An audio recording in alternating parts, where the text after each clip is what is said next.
All right, fact check this podcast. And today I had a few articles that I wanted to get together with some folks and talk about. And today will be the first one of those. We're going to talk about a town hall opinion piece called "The Culture War is a Must for Conservative Policy." So we're going to get into culture and politics and that kind of stuff. But first, I'm going to let the guys introduce themselves.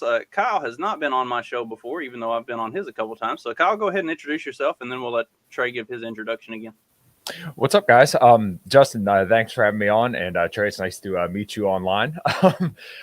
Yeah, my name is Kyle Matovcik. I run the In Liberty and Health podcast, as well as play guitar in a band called A Common Crown. In fact, I'm actually recovering a little bit after drinking about 3/4 of a jar of root beer moonshine last night, so forgive me if I'm not quite as articulate as I normally am.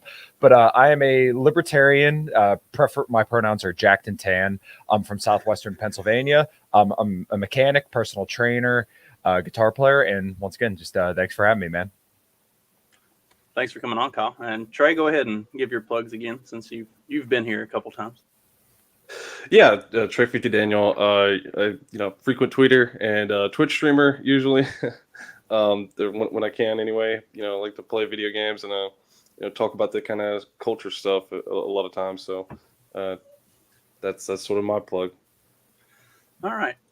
So, like I said, we're going to talk about a town hall opinion piece called "The Culture War is a Must for Conservative Policy." Now, we're going to talk about kind of the shift of culture over the last decade or really 2 decades, honestly, and kind of where y'all see culture, where you see it going, and also what's your takeaways from this article. Where I'm one of those terrible podcast hosts. Anytime I have guests on, I give them homework. So, so let's start with just kind of the basics of the article. Just the first paragraph here is: if you're a modern American voter, you've probably heard the term culture war more often than you can count. This topical phrase can be defined as an ongoing battle between the progressive left and the new right wing regarding critical race theory, transgender and LGBTQ promotion, race pandering, foreign policy, virtue signaling in terms of Russia, Ukraine, and now also China and Taiwan. What did y'all think about that opening paragraph? Does that sound like kind of what you think of when you think of culture war? I think it's a little bit more broad sweeping as far as there's a lot more things to culture anyway. Like there are a lot of things that can be categorized under that. Like there's things like the removing of Confederate statues. There's a ton of things that you can categorize under the culture war, basically, because a lot of things are encompassed in the culture of America, or even like in the South, there's been sort of a war against like Southern culture. So you can tell that there's definitely a broad sweeping trying to shift to try to turn away from a lot of the culture and make a homogenous culture. Like that's their goal, is definitely to homogenize the culture for everybody. Right. I think that sums it up kind of for 2022, at least. I know since about Obama got elected, and even maybe you could even say go back to Bush, there was a lot of kind of cultural talk, right? Like back in, let's say, 2001, I was pretty young, but that was more of like the Christian right? Because you had 9/11, so a lot of people kind of had this rally around the flag effect where, okay, well, we got to go get them, and everybody's a patriot, which isn't inherently bad, but it can be used for bad things, like going to war and then going on a global empire-istry and wanting to rebuild the whole world in our image, right? And then as we kind of moved on from there, it went to Obama in 2008 up until 2016, where eventually you kind of saw the Overton window getting shifted more towards this kind of woke stuff that we see now. And not that there's nothing to be gained from going in perhaps a progressive, more accepting of different cultures and lifestyles, but it's the kind of putting the camel's nose under the tent, which we saw with kind of the political left over the last 10 15 years, is where if you give them gay marriage, then all of a sudden now you get you get grooming of children wanting to be accepted, or what do they call it, minor attracted persons. You get this Which broad, calling them that is banned on Twitter now. Right. Well, you see now people getting banned, but that's kind of an example of how the culture shifted so much, is because now saying "okay, groomer" gets you banned off Twitter, whereas back in 2015 or 16, that nobody would have batted an eye at that. But this is because the left wants to they kind of have this conquer all strategy where it's my way or the highway, and now you're seeing this kind of tilt back towards the right in figures like DeSantis and Trump, where it's more of we're going to fight back in whatever way possible. Now, Trump obviously wasn't very effective at that, but he kind of planted those seeds, and now I think he was in sprout. Like I would say he was in 2016. Like he won the cultural war in 2016. Like in that way, in that aspect. Sure. But like once he got into office, like because the memes were great. Like that's the whole point he got elected. Like the memes of him, just owning Hillary and all this kind of stuff. He was winning the culture at that point. But what he didn't do when he got into office is he didn't establish a culture. He basically he co-opted what like kind of like Obama already set up, and he just kind of said, okay, well, he did, which you can argue about what the sort of like prison reform kind of thing that he passed or whatever he executive order, whatever it was, I forget. But the sort of prison reform kind of stuff and all that kind of stuff could be good, but it definitely was more on a track of Obama. He wasn't trying to change the whole culture and say sort of like DeSantis. Like the reason DeSantis is doing good with culture is because he did something like offering parents, even though you can agree or disagree about giving parents money for stuff, but giving parents money is a pro-birth culture. Like it's creating a culture of wanting people to have kids, and I think that's something that the right should be swinging for. As much as I don't like taxpayer dollars going for something like that or whatever, but the idea should be to promote those kind of things. Well, and on that topic, this is actually the two kind of tie in together a little bit, but they're completely different conversations or based on the articles. But next Sunday, I'll be joined by Patrick McFarlane and Connor Freeman and Jason from the 2-Bit podcast, and we're going to talk about the Mother Jones hit piece on Blake Masters. And one of the things, there was another article that came out in the New York Times about Masters following his win in Arizona in his primary earlier in the week, that talked about the Trump thing in 2016, and like there were people like Masters and Peter Thiel and others who were in the Trump camp at that time. They were like giving him advice and trying to make recommendations for the people that he should be putting in his cabinet, the people he should be putting in charge of different departments and stuff like that. But he listened to Jared Kushner and then the Trump campaign basically, or the Trump presidency balked at that stuff because it was like too extreme. But like when you look at the culture war, that's kind of what you have to do, because if you aren't willing to take those steps to do things that some might view as extreme, then you just fall into, it's the overused Michael Malice line, like you're just a progressive going the speed limit, and that's what you're seeing in Florida is DeSantis is actually willing to push those limits. Right. He doesn't want to sit by and just let progressivism slowly take over. He is actively fighting it, and that's kind of the idea.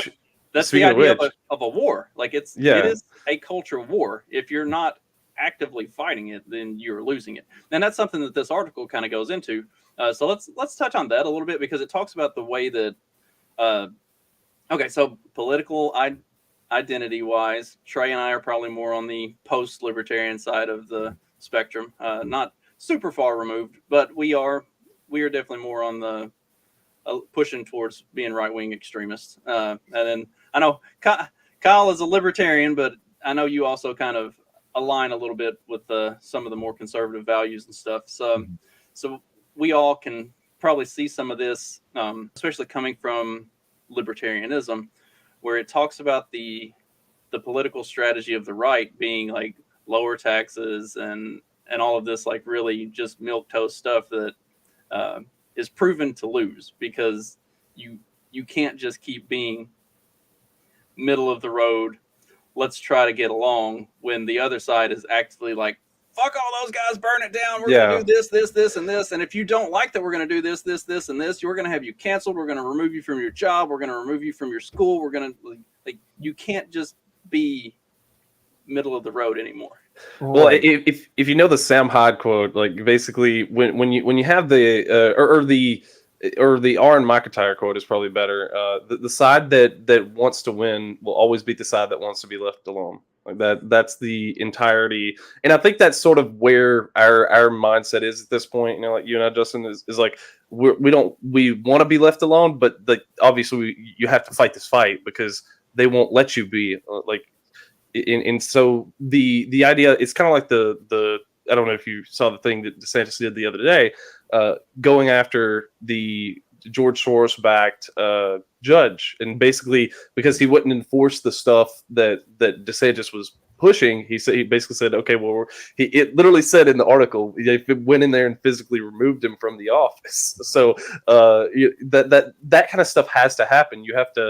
You are going to have to go after these people who are antagonistic to your belief system a little bit. I mean, obviously, we don't want to go into sort of the exact persecution like they are, but this is a war. Like you have to win it at some point, and that's the whole point. When it's called a culture war, people need to realize it is an actual war.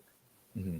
Right. And to kind of bring it back to that, to bring it back to culture, this is kind of emblematic of that, right? Where they had to physically remove somebody who wouldn't follow along the culture that Ron DeSantis is trying to foster down in Florida. But this is why he's so popular, is because, once again, he's not afraid to kind of dig his heels in and say, all right, this is Florida and this is how it's going to be. You haven't seen any, popular right-leaning figures willing to do that over the last, 10, 15 years, where anytime somebody called anyone on the right racist, they said, well, I'm not racist. Ron DeSantis says, no, he rejects that. And then he, gets whatever he wants done. And there is something to be said for that kind of governing by decree. And not that, we as libertarians necessarily like that, but at a certain point, you can't just sit there and be a pacifist and wait for the other side to just say, all right, well, we're done now. Because as we see, when you have somebody like that that's not willing to give up, then eventually you're going to have to fight back, or else you're just going to get completely crushed. And that's kind of what happened with the right. But now, once again, now you're seeing it start to be turned around. The goal as libertarians should be that we should want to kind of cool tensions off and find a way to decentralize, so that way people don't feel like they have to do this, but there's no choice at this point, as far as I could tell. I did a poll on Twitter a couple weeks ago asking if libertarianism is too idealistic, and I kind of bounce back and forth on this, because at some point you're going to have to arm wrestle, and you may need a little bit of a Ron DeSantis kind of governing by decree in order to beat back some of this stuff that's being forced down our throats culturally. Yeah, I don't know that libertarianism is. That's a tough question for me. I don't know that libertarianism is too idealistic. I think that it's certain factions and members of or people who identify as libertarian are too idealistic. Like, sure. Speaking, I would say some speaking on the philosophies, topic of the So in like speaking the on nap, the topic of the like culture if you said war, the nap, right? There are certain aspects of the culture war that you have to live in reality, and like using political power to make actual change. Like that's the reality of the system that we live in. Like it sounds really nice to say, yeah, we're gonna abolish all of these things. Well, you have to actually win before you can abolish all those things. And in order to win, there are things that you have to do that would be considered a use of power, a form of statism. Like you have to actually be willing to dip your toe into utilizing that system as it exists. So yeah, and the people who suggest that end up getting labeled as post-libertarians or whatever. And so it was kind of the dirty word for a while, and now I think most of us just kind of wear it as a badge of whatever and move on, because I don't know, there's a lot of confusion around what all of that means, but like that's the reality of the situation, and that's the reality of the culture war. Like as a libertarian, if you want libertarian culture to win out, you can't just be the pacifistic live and let live. Like at some point you have to actively be fighting in that war. Yeah, and I think the speaking of like sort of the right pacifists, and the article kind of goes into it. The Democratic Party, the reason that they won culture is because they were actually going after it, and I think that there are some people on the right that make a mistake of doing certain things. Like I saw people talking about hating on people on Twitter with anime profile pictures, or hating on anime, and they hate on that kind of stuff. But it's someone who likes anime and realizes that honestly, if you watch most anime, they convey more right wing values, generally speaking, because the Japanese are kind of conservative by nature. So it's yeah, you have some of the sort of those elements, but that's still a part of a culture, and that should be sort of the target for some of the Republican ideas. They should be going after like the gamers and the anime fans, because that's a culture that you can market to, but instead they want to like demonize that. And that's why like so many people would just become Democrats by default, or whatever, because you demonize the things that they like, and then they go, well, I hate these people. Like these people don't want to preserve my culture, so why do I care?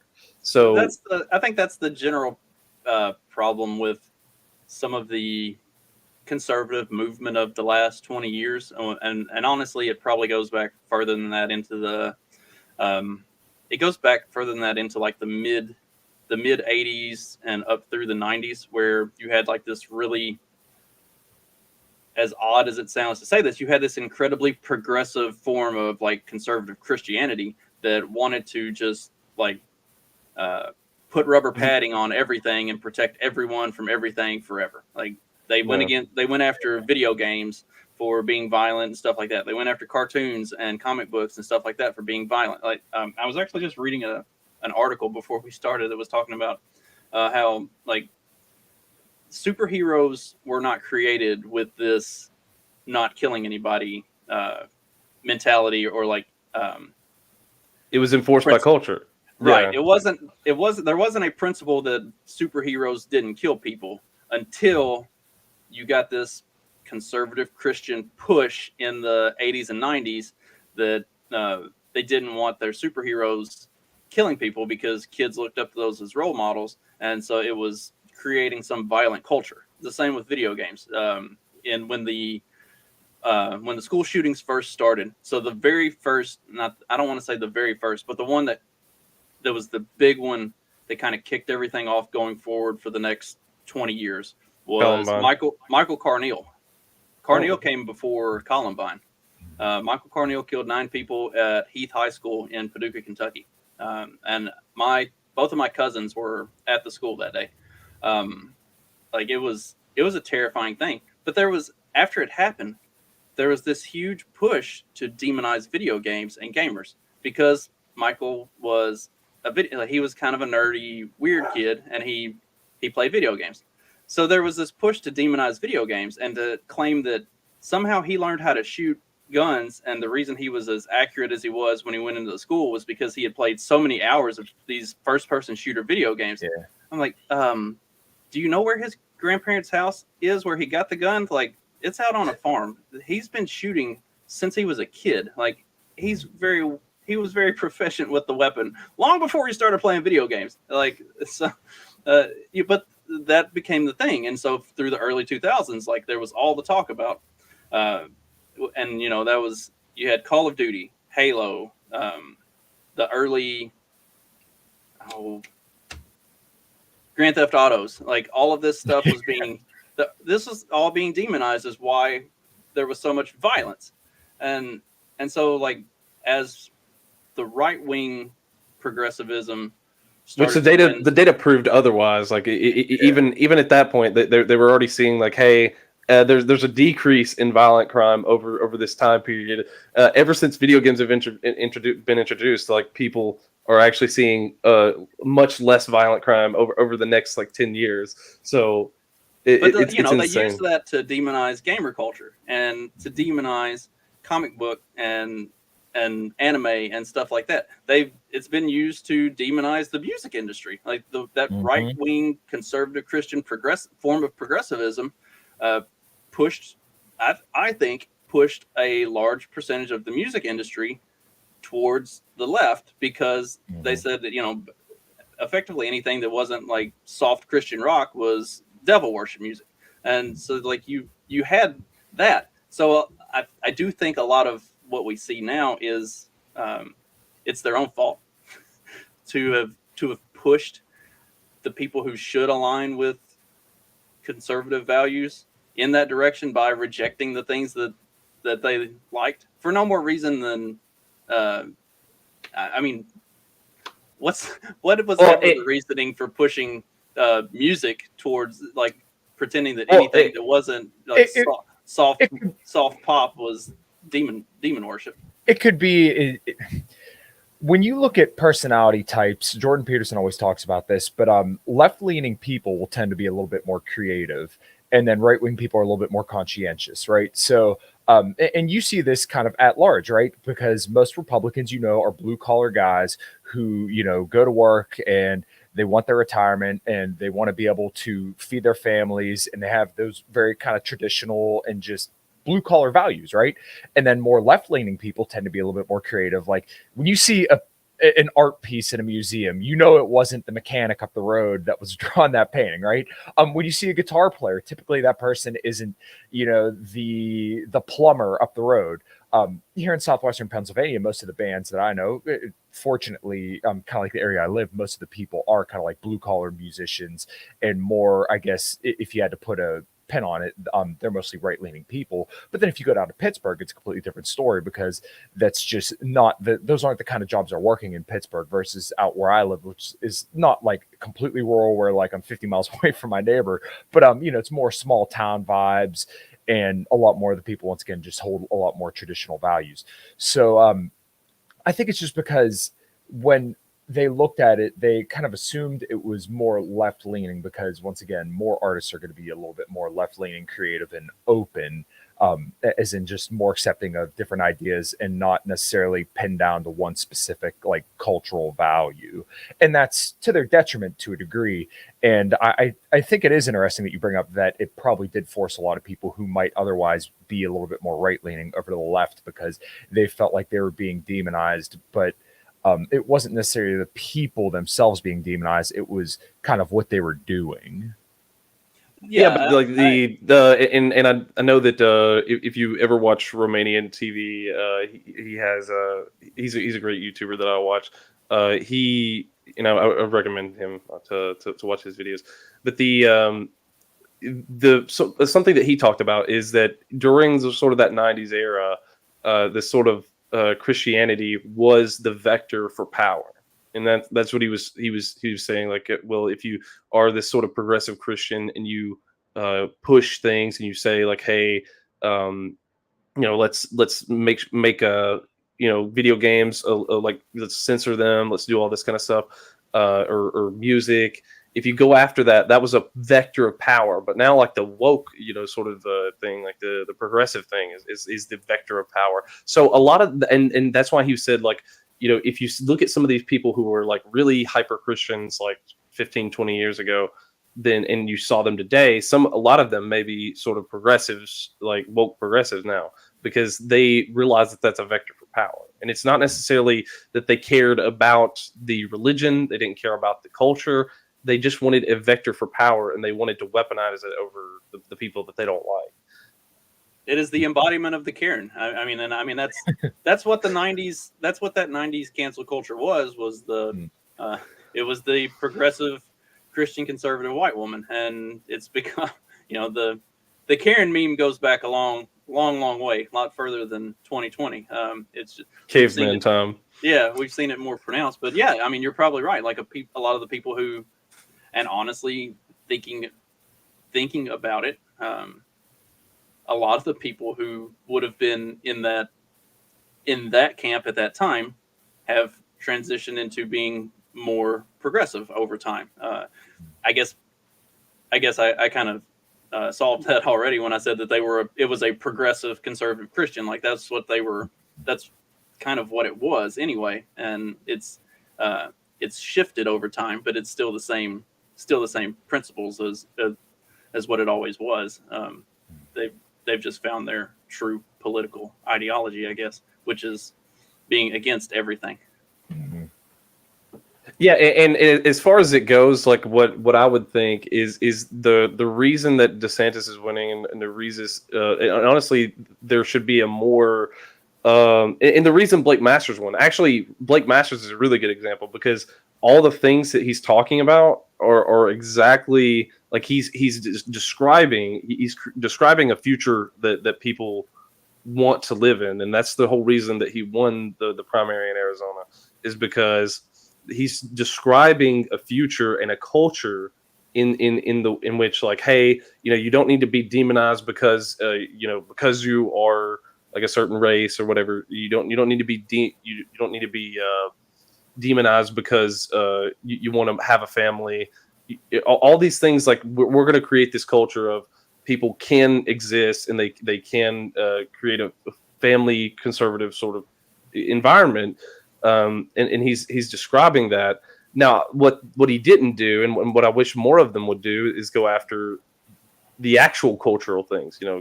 Go after, like, okay, well, you see your entertainment, and some people are talking about this, but not everybody. Your woke entertainment, your woke video games. You have all of these sort of things that people engage in. Even like Rage Against the Machine is coming out as woke, for the vax, pro-abortion, all this kind of stuff. Going after those vectors of attack, instead of just saying, like, okay, well, we're going to be okay with talking, policy, and policy is important, but definitely talking about the things that people are actually dealing with. Oh, well, when I go watch a movie, they tell me that I'm bad because I look a certain way, or that because I don't agree with being pro-abortion or whatever. Like, if you have to see this kind of stuff in movies and TV all the time, telling me what I should be and what I shouldn't be, or whatever. That's the kind of thing that they should be targeting, I think, and that's where the real culture war should be fought. Yeah, I think that kind of what you just encapsulated actually highlights the majority of the second paragraph pretty well. So I can't believe we've already been going for a half hour, but we'll move on to the second paragraph. So for the second paragraph says, while Republicans might want to campaign on issues such as low taxes, spending, and other types of fiscal policy, it is not as attention-grabbing nor on voters' minds as much as the ongoing culture wars are. The only policies that are the usual Republican campaign issues that are still prevalent may be immigration and the current inflation era, primarily due to the Biden administration's monumental failure to handle those policies. And if we want to skip down just a little bit to the fourth paragraph, it really gets into that a lot, where it talks about, however, most of the public overwhelmingly disagrees with, and that's where it talks about, like, McConnell and Kevin McCarthy and some of the more centrist or even leftist Republicans and some of their policies, and most of the public Republican disagrees. establishment. The establishment. The electorate continues to vote for Republicans based on their culture war fight and opposition to progressivism that's infiltrating the schools, media, corporations against their will. So that's where you see conservatives running for school board elections. Maya Flores being elected in a border district, Glenn Youngkin, who won the Virginia governor's race, basically just because he came out and said no CRT in schools. And right. I mean, you could have just plastered that as his campaign headline, and he'd have won on that, because the state of Virginia and most of the Virginia is a largely conservative state. It has these big urban hubs that are very, very Democratic leaning, but the rest of the state is very rural. And as soon as you get I spent a couple months working in Richmond, and like downtown Richmond, Virginia is a beautiful place, and it is incredibly progressive. But like, you get a half mile out of town and it's a full 180 shift. Like, these places are very, especially in Virginia, it's not that way everywhere. It's more that way in more rural states like Indiana. It's extremely that way. But like, if you are right in that little cultural hub in the middle of the city, then you're going to see it. But as soon as you get just a little bit away from that, it shifts dramatically. So that's what Youngkin with the anti-CRT talking points during his campaign. That's what won it for him, and that's kind of the way it works. Is you have to be willing to go against progressivism, and not just like, oh yeah, that's a bad thing. Like, you have to actively establish that not only is it a bad thing, I'm going to do something about it. We must not be passively anti-progressive. We must be actively anti-progressive. Yeah. Now, like I said, what Trey just kind of elaborated on, and you were kind of getting to as well, is just what these two paragraphs that we just read basically are talking about, where it is kind of like this one issue. Like, people no longer care about specific policies as much as they care about their kids being culturally indoctrinated to being pro-choice, woke lunatics, right? People don't like that stuff around their kids. People don't want their kids being taught that just because they're a straight white boy means that they're any less worthy than, a black trans female, right? Adults can't stand that stuff. And I was thinking about this the other day, and I might have talked about it with Courtney when she was on my podcast the other day. It didn't occur to me that this was happening. I want to say it was probably like 5 to 10 years ago when my younger brother was in like 7th grade. And my dad had said, yeah, well, he came home and now the teachers are starting to talk about how to use pronouns for trans individuals. And like back then, it just kind of seemed like nothing, right? Like, I didn't think much of it.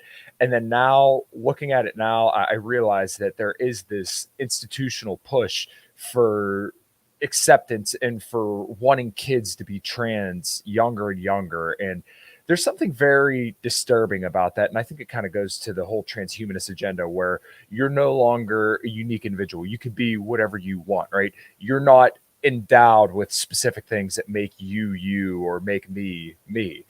It's you could be whatever you want. So if you want to be trans, you can be trans. And if you want to be a boy when you were born a girl, then you can do that. And it's very strange. It is very disturbing, but it's kind of where the culture. If you want to be a half human cyborg, well, that's going to be a thing, unfortunately. Well, and that's the thing with progressivism. It's all about diversity, as long as you are diverse within this bubble of what we consider diversity. Right. Like, you have to fit your diversity into this thing. Whereas, I mean, you can say whatever you want about people who are incredibly racist.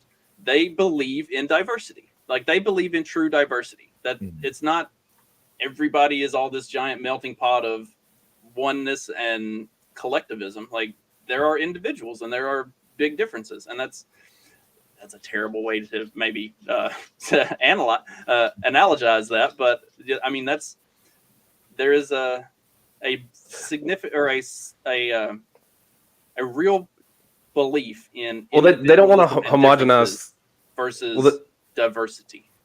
Well, they don't want to homogenize thought. That's the thing is like they're not trying to homogenize everybody to necessarily think the same about every issue. It's a completely, they're wanting like the current sort of like progressive culture is wanting to have a complete aspect of control of every aspect of your life. They want you to be explicitly pro-choice, to be explicitly for the DEI sort of principles and all this kind of stuff. That's what they're going toward. And the funny thing, and this is why I think it would be so easy, and this is why Republicans have a it's like a layup. Like they could have a layup if only they focus on, say, giving a positive vision of the future.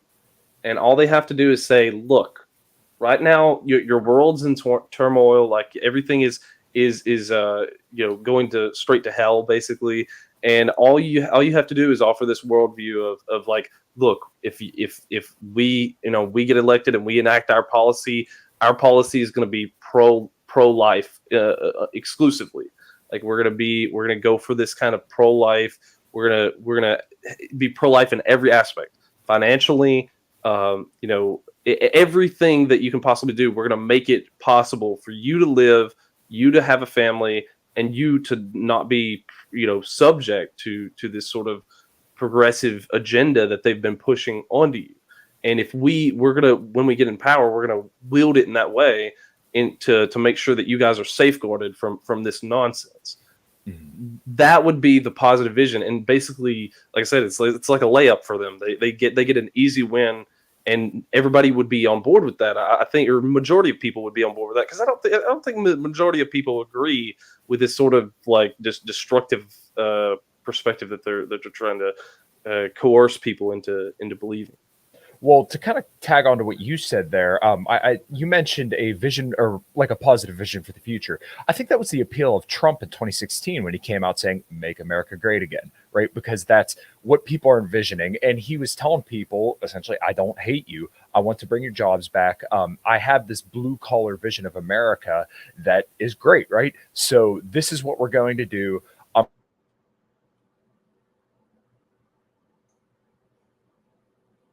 I'm going to fight the culture. I'm going to wield it, and I'm going to, once again, kind of try to make America great again. So now, where he failed in 2020 was when all the businesses were locked down, and a lot of this wasn't necessarily his fault, but when people were losing their jobs and their livelihoods were being wrecked, and 2020 was happening.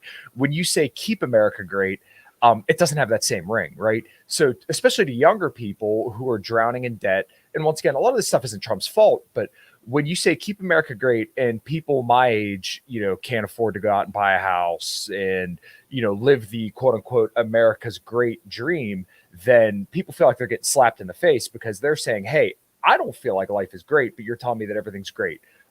Sorry, no. So I think that was kind of what turned a lot of people off of Trump in 2020, is because they saw everything that was going on in 2020, and then you're telling them keep America great. Okay, well, if you come out and are objective and say, all right, well, this is the issue, and we're going to move on from there, as he did in 2016, then at least people know that you're tangibly going to at least attempt to make progress. But when you just say keep America great, and we just went through what was probably the greatest recession in forever, people just don't feel like that anymore. So people think, okay, well, we got to do something else. So once again, when DeSantis comes around, he's punching back, and he fought the COVID regime, stood down the world, and had said, this is Florida. We're going to be free. Then people look at that, and they're a lot more attracted to that. And I think that kind of bears out in polls as well, that DeSantis is a lot more of an authoritative figure, although he's not quite as charismatic as Trump.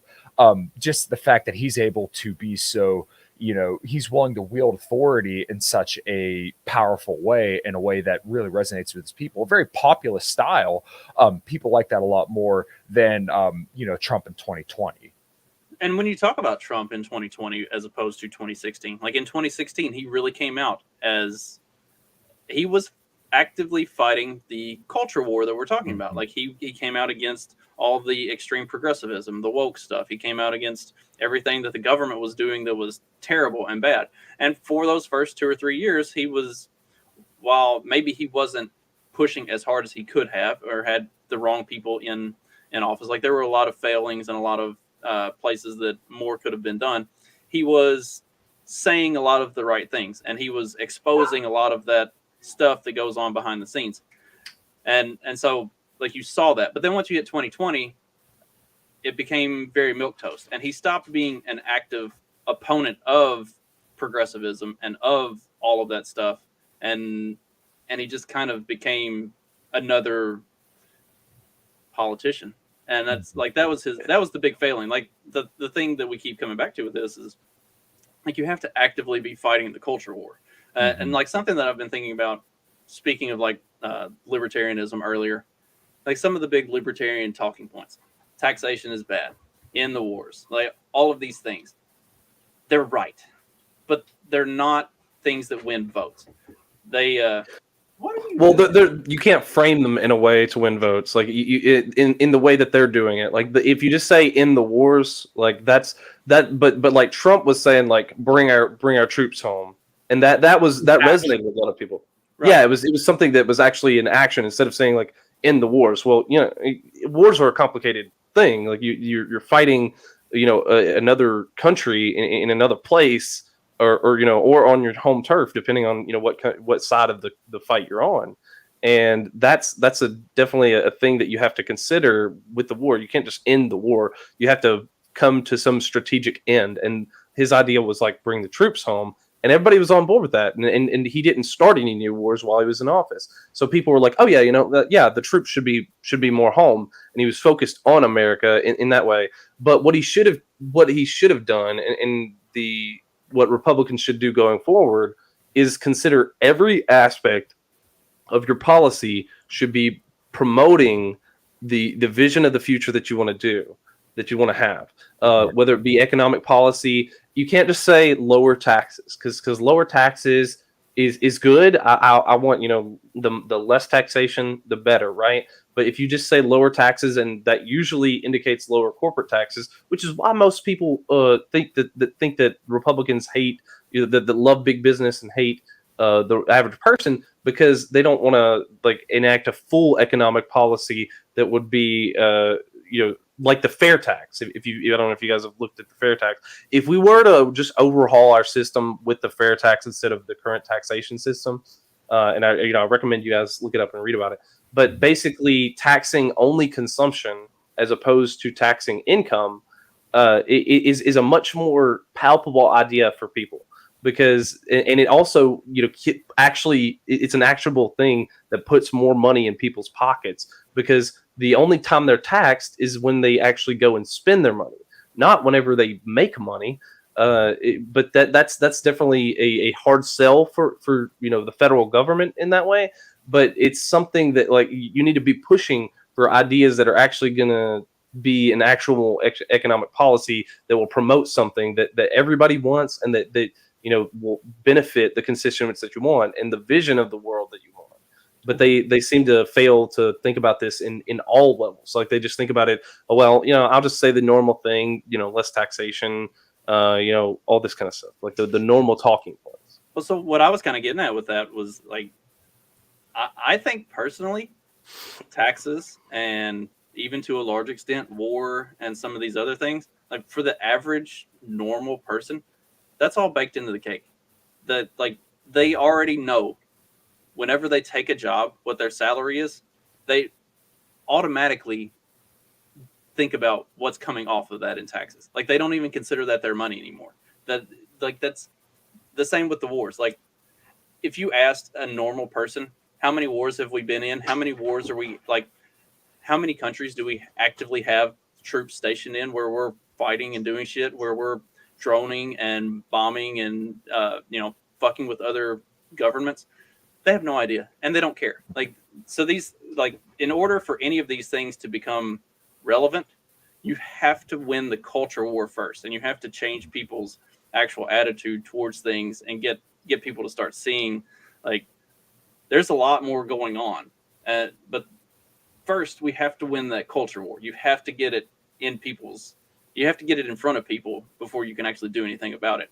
Because, like I said, it's already baked into the cake. They don't even realize that that's happening at all, and they're not worried about it. It's like Bannon the other day actually said in the Federal Reserve, like you have Steve Bannon, one of the most like Republicans kind of person he's more of the paleo strategy of like trying to get local politics. He's advocating for that kind of stuff, but he is still dyed in the wool like Republican figure. But yeah, he's saying like in the Federal Reserve, like so there is sort of a shift going on them, even looking at the sort of like economic policy and this kind of stuff. But it needs to be something that is definitely advocated in a way that people can digest. And the easier it is for the normie to digest, then they're gonna lap it up. They're gonna say, "Oh, well, if this benefits me and my family, that's all they care about." Like they don't care about the actual details of it. Yeah, and unfortunately, I've been kind of wrestling with this a lot mentally.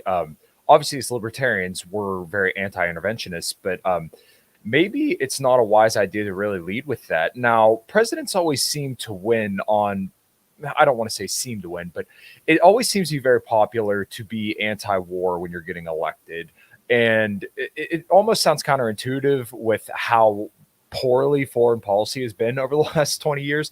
But if you look at George Bush, what happened? he said, no new wars or whatever. And Obama, his thing was bring them all home. And he's not going to do any of the stuff that he did. And Trump, same deal. We're going to end all these stupid wars. But, all three of them were horrible in foreign policy. But people just don't care because it's not so tangible, right? Like very few people actually see people going to war and stuff like that. Like, yeah, a couple of people that do it, but it's not something like that you really have to deal with in your day-to-day life. So people just actively don't care about that as much as they care about the income tax, about, once again, their kids being indoctrinated in schools, about being called racist or being depersoned online for having the wrong opinion. I don't like it that it's that way, because we should want to kind of have an isolationist foreign policy where we're not worried about other countries. But once again, you just can't really lead with that, because I don't think it's something tangible enough for people to really give a shit about. So, and that actually takes us to a couple other paragraphs in this. Traditionally, the Democratic Party and the left have used social and cultural issues so they can virtue signal towards the American electorate. Strategies such as pandering to minorities, the LGBTQ community, immigrants, and the associated working class are ways Democrats attempt to appeal to the American electorate. Not only do they work to ensure that they have moral support on their side, but they paint any voter or politician that disagrees with them as morally inept or straight out bigoted. Democrats are the ones who started firing first in this war, and for many years, they've made Republicans seem as if they are evil. For decades, especially on social and immigration issues, Democrats have made Republicans out to be nothing but old, rich white men who want to promote sexism, racism, and classism through policy. So the next one, these strategies are slowly being rejected. The birth of the culture war stemmed from Americans getting tired of being called racist, homophobes, transphobes, and bigots. So the Democrats decided to shift the demonization not only to include Republicans, but anyone who disagrees with their viewpoint, which for me, that's been an interesting thing to watch over the last decade or so, is how they've shifted, not only from calling people who have ideas like the three of us a bunch of right-wing bigots, but now anybody who doesn't, even in their own. J.K. Rowling. Yeah. That's the biggest example. That's an excellent example, because just because she said, well, I kind of think that a woman is a woman, now she's a TERF and a transphobe and has to be canceled. She's not allowed to do anything anymore. Like that, it's so much so that they were even like they're making a new like a Hogwarts game. Like it's going to be like where you can kind of be a wizard in the wizarding universe of like Harry Potter. And immediately, like as the game was coming out, like they had, the people who were making the game had to disavow J.K. Rowling publicly, or else a lot of people were saying they weren't going to buy the game, which I don't think those people were real fans or even going to buy the game anyway. They're the anti-fan, but the culture that they've created, is eating, it's like the snake eating itself at that point. The Ouroboros. I think you hit on something really important there when it comes to gaming, actually. We talked about this a little bit earlier, but it's so funny to watch these video game companies bow down to the mob, because these people don't play the fucking games anyways. They don't care. So like what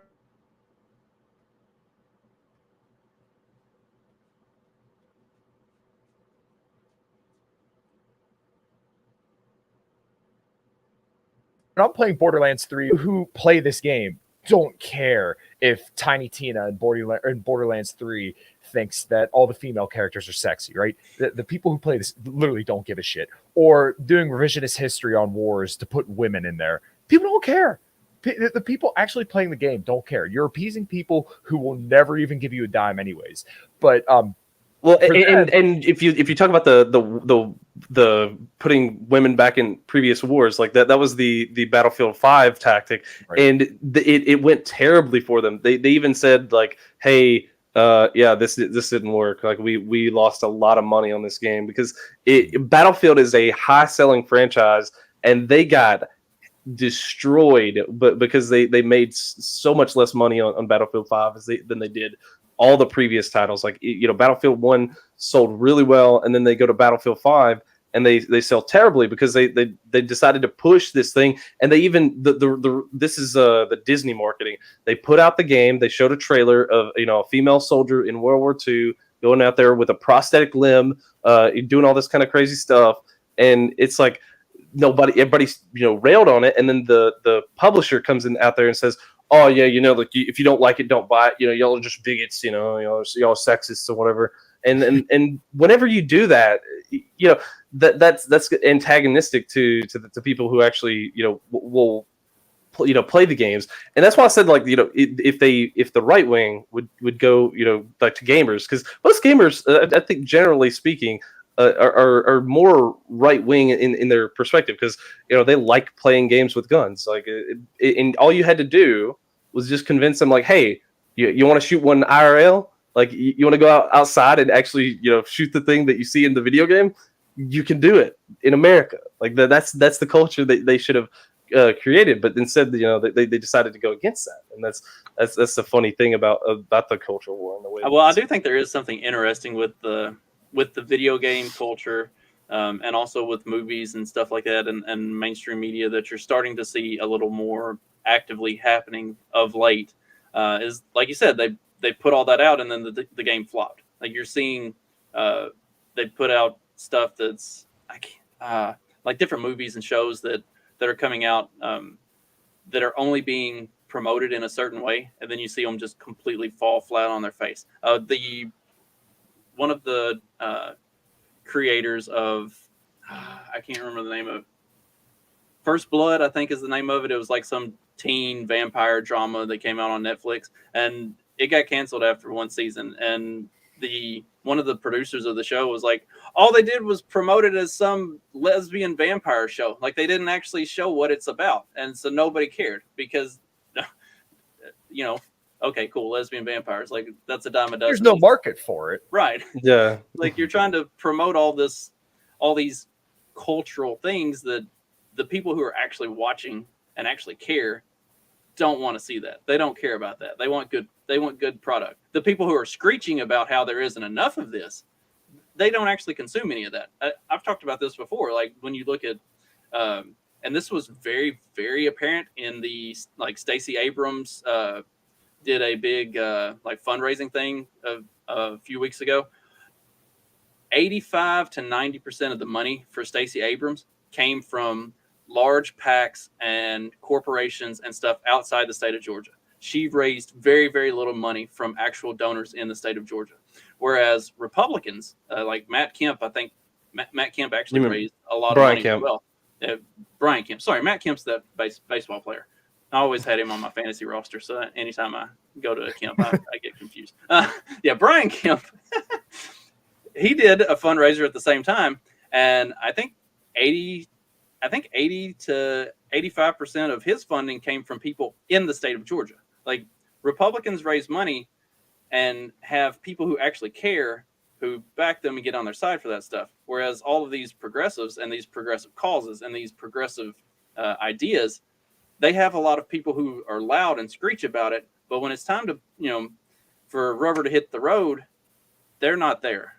They're not involved. And so that's where the culture war can be won. So let's kind of, as we start to wrap up, let's kind of talk about that. I'm gonna hit the last paragraph, and then we'll kind of talk about what do we do, or what should be done going forward. So fighting the culture war does not mean that fiscal policy has to be thrown aside, which we did talk about that kind of ideas a little bit.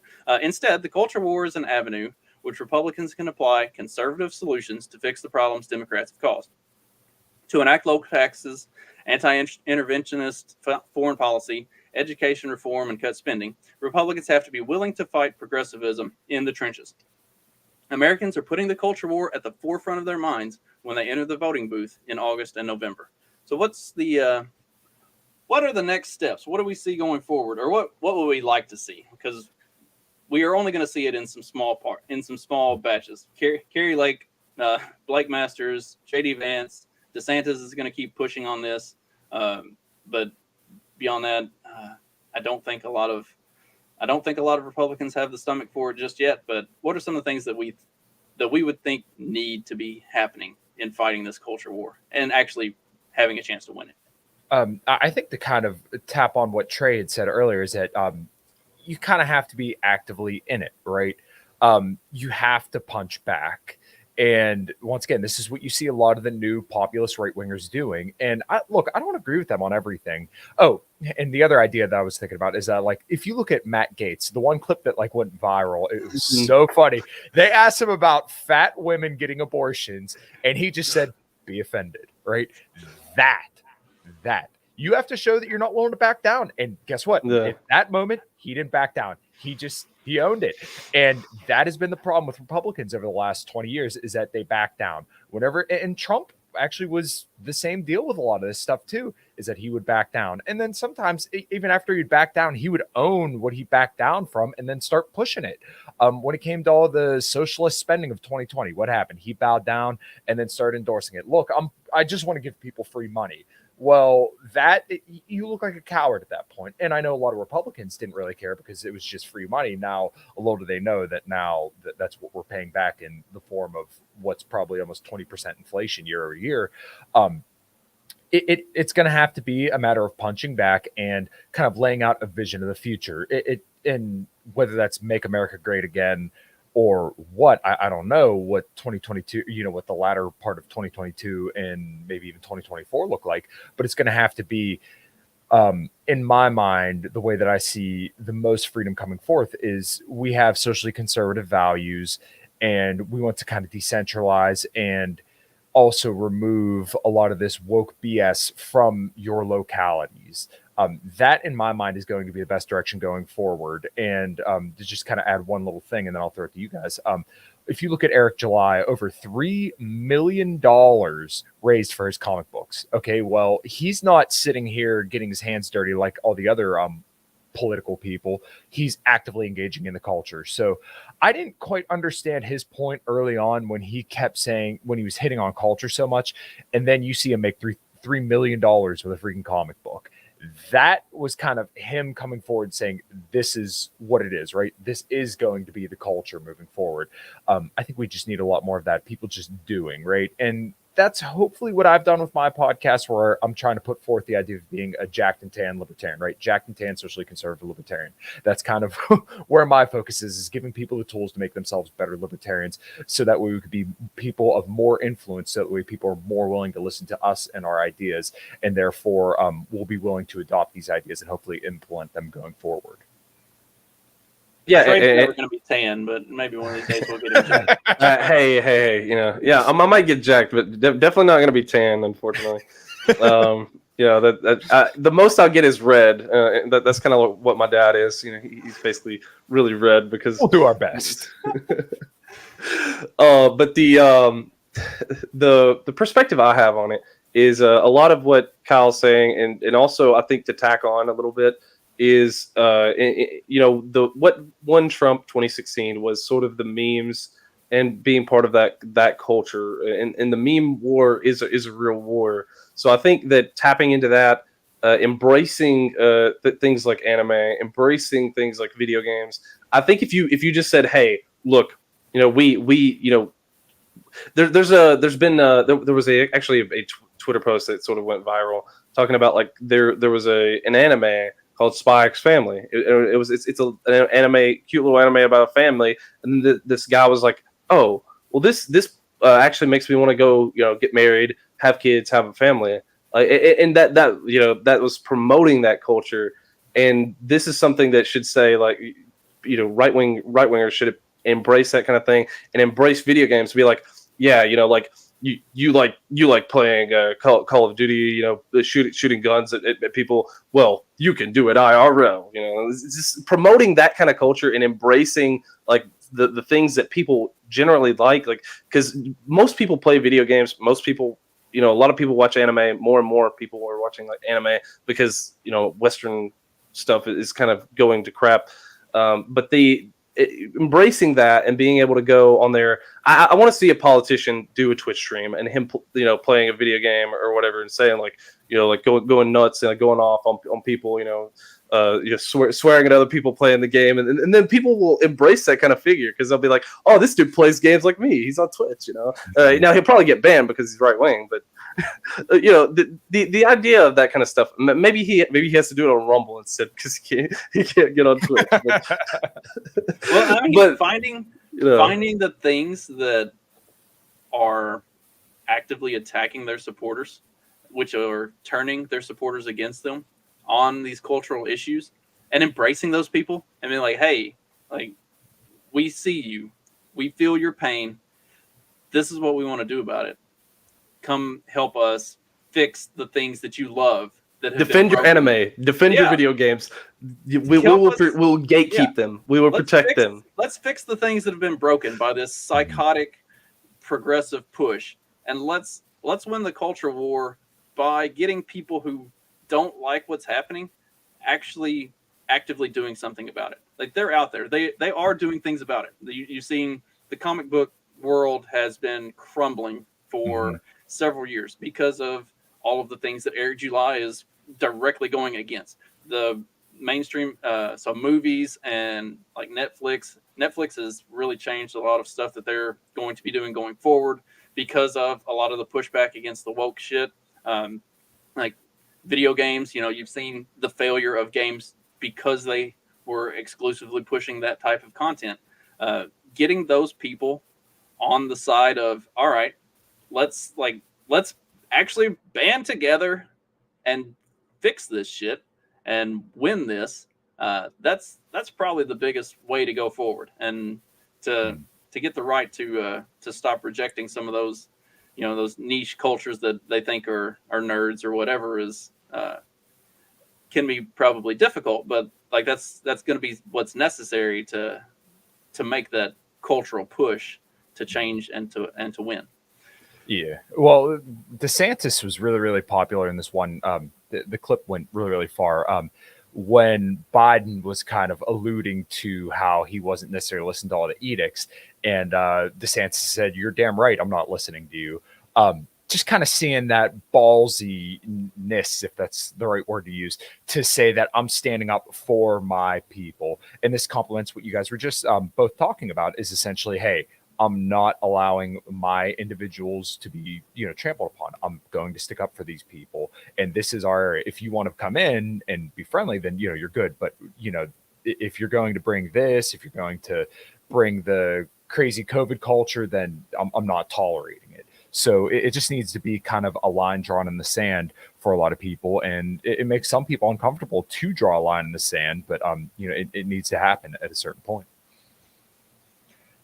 Well, I think that was pretty good, guys. Y'all got anything you want to plug or anything coming up? Give any shots you got, and we'll call it a show.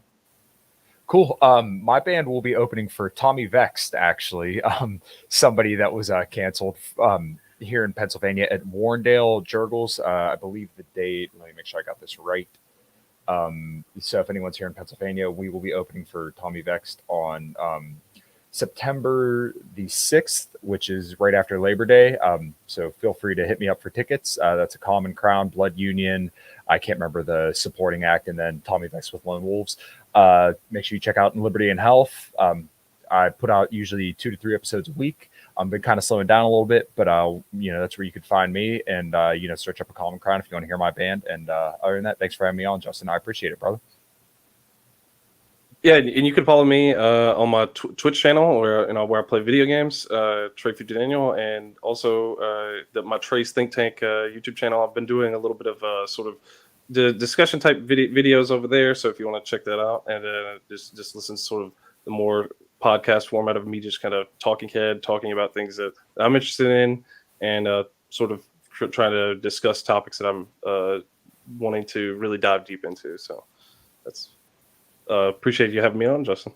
Yep. Thanks, guys, for joining me. And for everybody watching or listening, I will be back on Wednesday with a brand new episode. I actually have a couple ideas, and I've just got to pick which one I'm gonna talk about for that one. And then don't forget to tune in next Sunday, where I'll be joined by Patrick, Connor, and Jason, where we're going to talk about Blake Masters and the Mother Jones hit piece on him. Everybody have a good rest of your day.